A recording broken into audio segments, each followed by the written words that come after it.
25, 30, 35, 40. À, Sĩ Anh Long. Không, Long. Sĩ Anh Phúc ở bàn ghế đá màu xanh. Nhậu quá. Không, em kêu được cái bên bàn. Không, mày nói bạn ghế đá không?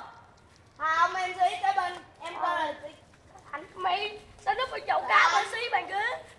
anh chứ em kêu được cái bên. Do em ngu á, mắt em ngu em không nhìn được.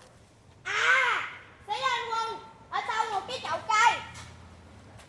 Chậu cây nào? Em kêu Sĩ Anh Quân á, đặt sau cái chậu cây. Sĩ Anh Ben. Mày chơi kỹ mà. Chơi game tủ à. Vậy thôi chơi lại cho thời gian chút.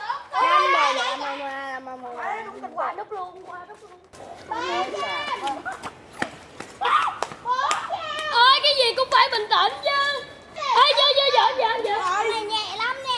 Rồi. Trời ơi gì? Không. Gì? Em muốn đi vậy á.